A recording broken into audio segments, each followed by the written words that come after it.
Hi my little goslings, and welcome back to my random thoughts on Thursdays. This week I am going to be talking about car trouble.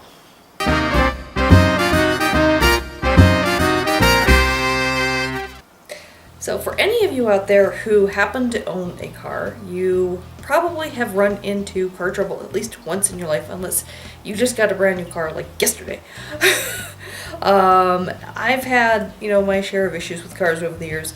But the reason this is a top of mind topic for me today, and I really can't think of anything else to talk about, is because both my husband's car and my car are incapacitated at the moment, which is highly annoying. Started off last night. We decided to go out for a late dinner to our favorite place in town, and as we're going along, at some point before we get to the restaurant, we start smelling a really bad burning rubber smell. And it's like, gee, could the tires be, because, it's winter, it's really cold, lots of snow on the ground, and you often will develop like a thick layer of ice around the wheel well, around the wheels, and sometimes the wheels can be rubbing against the ice. And so we thought, well, gee, could the wheels be rubbing against the ice and causing this burnt rubber smell? And we were pretty close to the restaurant, so we thought, well, let's keep going, let's get there, and then we can take a look. And so we park, and we get out, and we take a look on our respective sides of the car. And I didn't see any chunks of ice on the wheel well immediately on the front tire on my side, on the passenger side. So I looked on the back tire, and I was asking my husband, did he see any? He's like, yeah, I see some ice, but he didn't see, massive chunks that could be rubbing against the tires.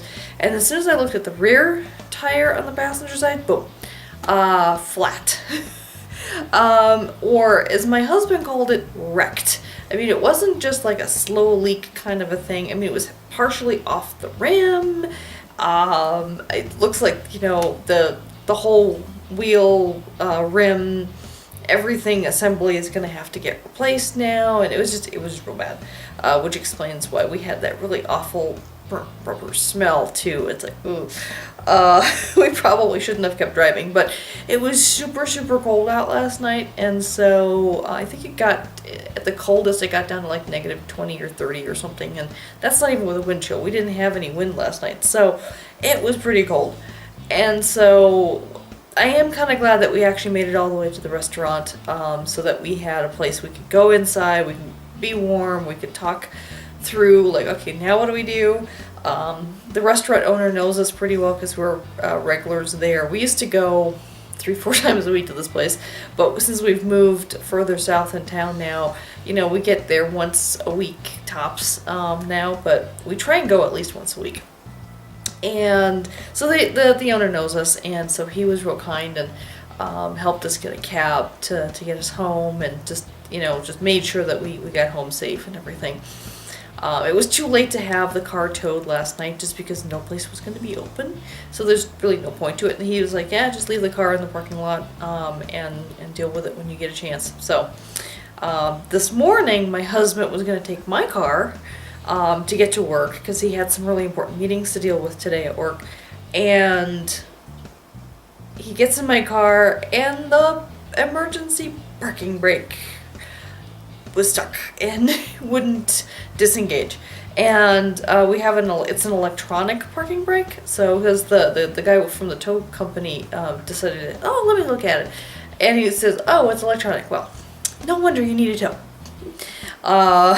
So it was like, great. So then my husband had to call Enterprise Rent a Car to get a rental car here in time to get him to work in time for the meetings he had to get to, which was, that was a nightmare in and of itself. They ran late, and they picked him up, and they were going to drop him off to the car he was going to, so they didn't even bring the car to our house because they didn't have the available tow to do it, or I don't know. Anyways, so my husband did get to work finally. I had to call AAA to get my car towed we actually decided to just go with the dealer service department to take a look at it. We have another service place that we really like, but they're way across town and they don't have a free shuttle service and all this stuff. So we ended up just going with a dealer because once the dealer has a chance to look at the problem and fix it and everything, then they will send a shuttle to pick me up and take me there, and then I'll deal with that. In the meantime, and we think actually it was you know the extreme cold last night that did something funky with the car, and we park it outside on the driveway instead of in the garage, just because we still haven't sorted through everything in the garage, and my husband's some of his furniture is still out there. It's eventually going in the man cave we're going to put in the basement, but we haven't started working on that yet. So, like, you know, anyway, lots of reasons why the car is out on the driveway. So since it's at an angle, we needed to have the emergency brake engaged, and it wouldn't disengage, so yeah, it's not good. So yeah, so now my car is at the dealership getting looked at. His car is still parked at the restaurant for now. He was going to take the rental car this evening after his meetings were over with and take a look at, he had a spare in the trunk, but the problem is that he's got the wrong nuts because his summer tires have these special keyed lock nuts or something.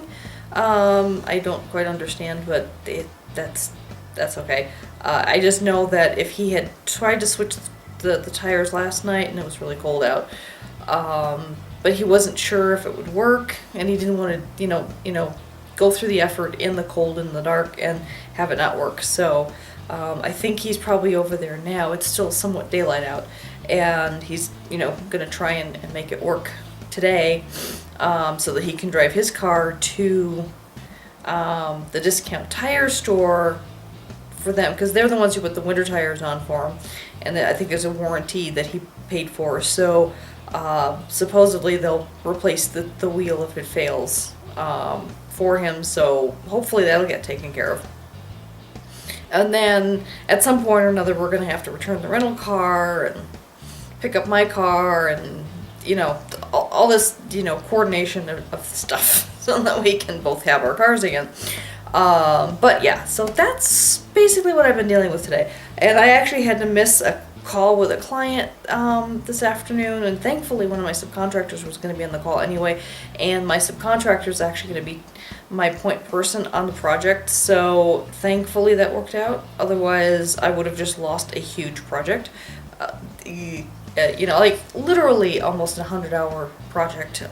It's a big deal, and you know, as a small business owner, you know, big projects like that, you need to make sure that you follow through on those. So that would have been bad if I had missed that, and if I'd been the point person on the project. But it was actually okay that I missed it. My point person was on the call. She got, you know, she was there. She answered the questions. She was able to fill in all the stuff, and she's going to be taking point on the project anyway. So, you know, thankfully it's all good.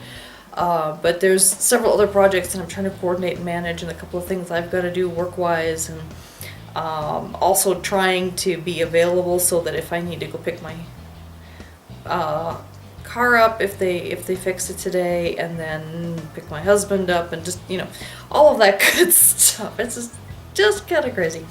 So anyway, question of the week. I forgot to ask one last week. Sorry about that. Question of the week. Have you had car trouble? Share your stories down below. I'd like to commiserate with you if you've had issues with car trouble. And I've had a couple of other good stories in terms of accidents and car breakdowns and that kind of thing. So if you want to hear more of my car trouble stories, let me know in the comments. I'll be more than happy to ramble on some more about this kind of thing. Update on my exercise. I did finish going last week, so I got 4 days in last week. No, did I get 3? I got 3 days at the gym, and then 2 kind of non-gym workouts. One was a housekeeping. I spent over an hour doing some housekeeping in the house, and another day where I was over an hour shoveling snow out, and so it was like this really heavy snow. So that in my mind, counts as exercise. This week I've been to the gym once so far, and then I got really busy with work, and I was gonna go this morning, but obviously with no cars, it just wasn't happening. I'm hoping I can still go tomorrow and Saturday, or Saturday and Sunday, to get 3 in this week as my bare minimum. I'd hoped to get in a full 6 this week, but that just isn't looking likely at all. So anyway, so that's my exercise update for the week. So thank you for joining me. If you like my vlogs, please give them a thumbs up. Share them if you find any of them useful. I mean, maybe not the carnival one might not be as shareable, but I have a number of really good ones in terms of talking about financial advice and career advice and job interview stuff. So do a little search on me, and if you find any of them shareable, please, I'd appreciate a share on those. And if you haven't subscribed yet, I would love it if you would subscribe to my channel. But until next week, take care. Bye-bye.